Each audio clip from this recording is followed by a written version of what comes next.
പുത്തൻ റിവ്യൂയിലേക്ക് എല്ലാവർക്കും സ്വാഗതം. ഈ റിവ്യൂ ഇഷ്ടപ്പെടുവാണെങ്കിൽ ഒന്ന് ലൈക്ക് ചെയ്തും സബ്സ്ക്രൈബ് ചെയ്തും സപ്പോർട്ട് ചെയ്യണേ.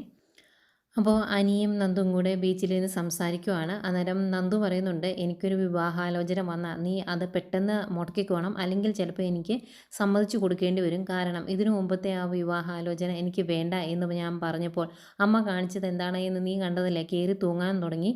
അതുപോലെ എന്തെങ്കിലും സംഭവിച്ചാൽ ഞാൻ എന്നാ ചെയ്യും എന്നിങ്ങനെ ചോദിക്കുക.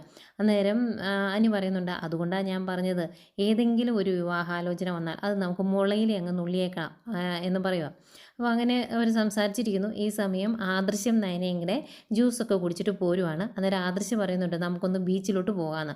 അന്നേരം വേണ്ട ആദർശേട്ടാ, അമ്മ വീട്ടിൽ നോക്കിയിരിക്കുമല്ലേ, നമുക്ക് തിരിച്ചു പോയാലോ എന്ന് ചോദിക്കുമ്പം ആദർശം പറയുന്നുണ്ട്, നാളെ ഞാൻ പോയി കഴിഞ്ഞാൽ പിന്നെ കുറേ ദിവസം കഴിഞ്ഞേ വരുള്ളൂ, നിൻ്റെ അടുത്ത് ഇങ്ങനെ വർത്തമാനമൊക്കെ പറഞ്ഞ് ഇരിക്കാൻ സാധിക്കത്തില്ല, അതുകൊണ്ട് നമുക്ക് ബീച്ചിലേക്ക് പോകാം എന്ന് പറയുന്നുണ്ട്. പിന്നെ ആദർശം പറയുന്നുണ്ട്, ഇനി ഇവിടുത്തെ കുറേ നല്ല മാനേജർമാരുണ്ട്, അവരെയൊക്കെ ഗൾഫിലോട്ട് ഷിഫ്റ്റ് ചെയ്യണം, അവർ അവിടെ നല്ല രീതിയിൽ നോക്കിക്കോളും, അല്ലാതെ ഇടയ്ക്കിടയ്ക്ക് അങ്ങോട്ട് പോകാനൊന്നും പറ്റില്ലല്ലോ, അവരെ ആകുമ്പോൾ വിശ്വസിക്കാൻ പറ്റും, അങ്ങനെ എന്തെങ്കിലും ചെയ്താലേ ബിസിനസ് മുന്നോട്ട് പോവുകയുള്ളൂ, ഇവിടെ ആകുമ്പം നാട്ടിലെല്ലാവരും ഉള്ളതുകൊണ്ട് എല്ലാവർക്കും കൂടെ കാര്യങ്ങൾ ഡീൽ ചെയ്യാവുന്ന കാര്യമുള്ളൂ എന്നൊക്കെ പറയുന്നുണ്ട്. ഈ സമയം നമ്മുടെ അനിയും നന്ദുവും ബീച്ചിൽ ഭയങ്കര സന്തോഷത്തോടെ വർത്തമാനമൊക്കെ പറഞ്ഞ് നടക്കുന്നു. അനി പറയുന്നുണ്ട്, എനിക്കിങ്ങനെ നടക്കാൻ ഭയങ്കര ഇഷ്ടമാണ്, നല്ല രസമുണ്ടല്ലേ എന്ന്. അന്നേരം നന്ദു പറയുന്നുണ്ട്, എനിക്ക് വലിയ രസമൊന്നും തോന്നുന്നില്ല എന്ന്. അന്നേരം അനി പറയുവാണ്, അതെ, നിൻ്റെ മനസ്സിൽ അച്ഛൻ്റെ അമ്മയുടെ മോഹം, അവരുടെ കാര്യം ഓർക്കുന്നതുകൊണ്ടാണ് നിനക്ക് നല്ല ടെൻഷൻ, അതൊക്കെ ഒന്ന് മറന്നു നോക്കിക്കേ, നല്ല ഭംഗിയാണ്, നല്ല രസം തോന്നും നമുക്ക് ഈ നടപ്പിൽ എന്നൊക്കെ പറയും. അങ്ങനെ നടന്ന് ഒരിടത്ത് പോയിരുന്ന് സംസാരിച്ചുകൊണ്ടിരിക്കുമ്പോൾ ദേവനു അങ്ങോട്ട് ആദർശം നയനെ. അപ്പം ഇവർ ആദ്യം അനിയെയും നന്ദുവിനെയും കാണുന്നില്ല, അനിയും നന്ദുവും കാണുകയും ചെയ്യുന്നുണ്ട്. അന്നത്തേക്ക് നന്ദു ചാടി എഴുന്നേറ്റിട്ട് ഞാൻ പോവാട്ടോ എന്ന് പറഞ്ഞാൽ അത് ആ വഴി ഞാൻ കയറി പോവുകയാണ്. അപ്പം അകലേന്ന് വരുന്ന ആദർശം നയനയും കണ്ടില്ലായിരുന്നു ഇവരെ. എന്നിട്ട് കുറച്ചങ്ങ് നടന്നു വരുമ്പോഴാണ് അനിയെ കാണുന്നത്. അനിയാണെങ്കിൽ ചുമ്മാ പുറകെ കൈയൊക്കെ കെട്ടി ഇങ്ങനെ കടലിലോട്ട് നോക്കി നിൽക്കുവാണേ.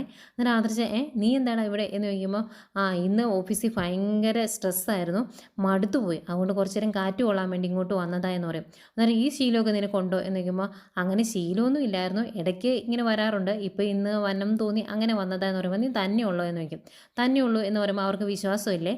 നയന ചോദിക്കുന്നുണ്ട്, നന്ദു ഉണ്ടോ എന്നാണ് ചോദിച്ചേ, അവൾ എവിടെയെങ്കിലും കാണുമെന്ന് എനിക്ക് തോന്നുന്നേ എന്നൊക്കെ പറയുമ്പോൾ, അങ്ങനെ നിങ്ങൾക്ക് സംശയമുണ്ടെങ്കിൽ നിങ്ങൾ ഇവിടെ എല്ലാം ഒന്ന് തപ്പി നോക്കിക്കോ, കാണാലോ എന്ന് പറയുമ്പം നയന പറയുന്നുണ്ട്, അവളൊരു പോലീസ് ഓഫീസറാണേ, എങ്ങനെ എന്തൊക്കെ ചെയ്യണമെന്ന് അവൾക്ക് നന്നായിട്ട് അറിയാം, അതുകൊണ്ട് തപ്പിയാലും കിട്ടാൻ പോകുന്നില്ല എന്ന് പറയുന്നുണ്ട്. എന്തായാലും കുറേ ന്യായീകരിക്കാൻ ശ്രമിക്കുന്നുണ്ട് അനി. ആദർശനും നയനയ്ക്കും സംശയം മാറിയിട്ടൊന്നുമില്ല.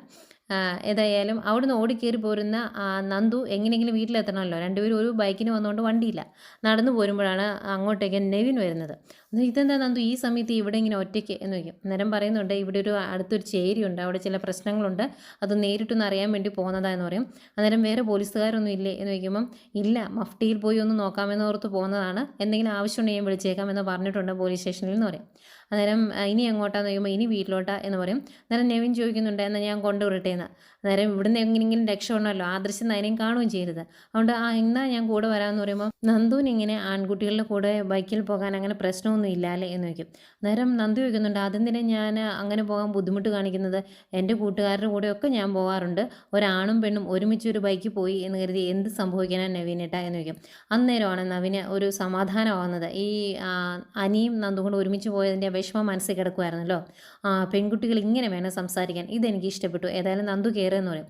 നന്ദു വണ്ടി കയറി ഇരുന്ന് കഴിയുമ്പം നവീൻ ചോദിക്കുന്നുണ്ട്, നമുക്കൊരു ജ്യൂസൊക്കെ കുടിച്ചിട്ട് പോയാലോ എന്ന്. അന്നേരം വേണ്ട, ഇത്രയും സമയമായില്ലേ, ഞാൻ വീട്ടിൽ നൈറ്റ് ഡ്യൂട്ടി ഉണ്ടെന്ന് പറഞ്ഞ് പോകുന്നതാണ്, ഇനിയും താമസിച്ചാൽ വീട്ടിലുള്ളവർക്ക് ടെൻഷനാകും, അതുകൊണ്ട് എന്നെ പെട്ടെന്ന് വീട്ടിലെത്തിച്ചാൽ മതി എന്ന് പറയും. അന്നേരം ചോദിക്കുന്നുണ്ട്, എന്താ ഇത്ര ധൃതി എന്നൊക്കെ ചോദിക്കുന്നുണ്ട്. അന്നേരം ഇനിയും താമസിച്ചാൽ ശരിയാകുകയില്ല, അതുകൊണ്ടായെന്ന് പറയുന്നു.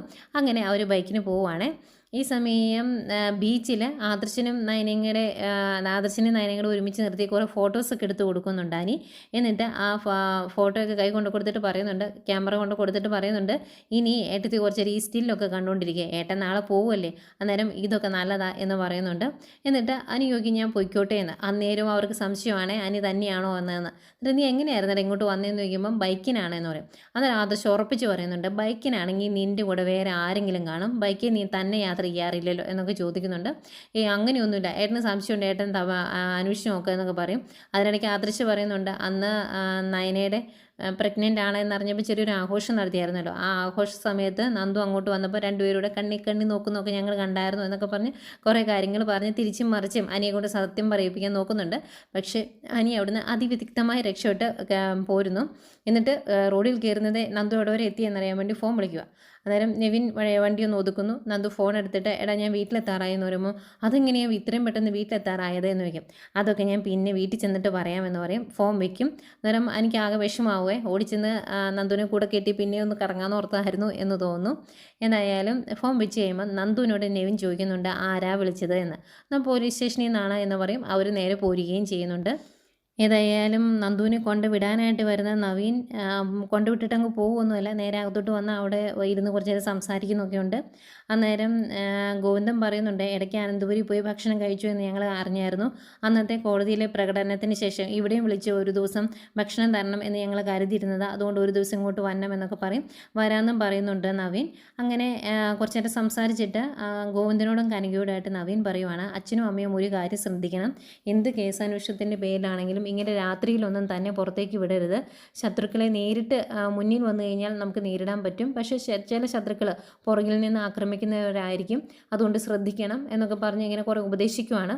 അന്നേരം കനകയും ഗോവിന്ദനും പറയുന്നുണ്ട് ഞങ്ങൾ എന്നും പറയുന്നതാണ്, പക്ഷേ ഇവളനുസരിക്കുകയില്ല, ഇവളിങ്ങനെ എന്തെങ്കിലും ഒരു കാര്യത്തിന് കൂടെ പോലീസുകാർ പോലും ഇല്ലാതെ പോകും എന്നൊക്കെ ഇങ്ങനെ പറയുവാണേ. അന്നേരം നെവിൻ പറയുന്നുണ്ട് അത് തന്നെ ഞാനിന്ന് ബീച്ച് വെച്ച് കാണുമ്പോഴും തന്നെയുള്ളായിരുന്നു, ആരും കൂടെ ഇല്ലായിരുന്നു എന്നൊക്കെ പറയും. അന്നേരം ഇവരിങ്ങനെ സംശയിച്ച് നോക്കുവാണ് നന്ദുവിനെ. അന്നേരം നന്ദു പറയുന്നുണ്ട് ഞാൻ പറഞ്ഞല്ലോ ആ ബീച്ചിൻ്റെ സൈഡിൽ ഒരു ചേരിയുണ്ട്, അവിടെ ചില കാര്യങ്ങൾ അറിയേണ്ടതുണ്ടായിരുന്നു, അതിന് പോയതാണ് എന്നൊക്കെ പറയും. അത് കഴിഞ്ഞ് നെവിൻ പോകാൻ വേണ്ടി റെഡിയാവുകയാണ്. അതിനിടയ്ക്ക് ചോദിക്കുന്നുണ്ട് നന്ദുവിന് വിവാഹാലോചനയൊന്നും വരാറില്ലേ എന്ന്.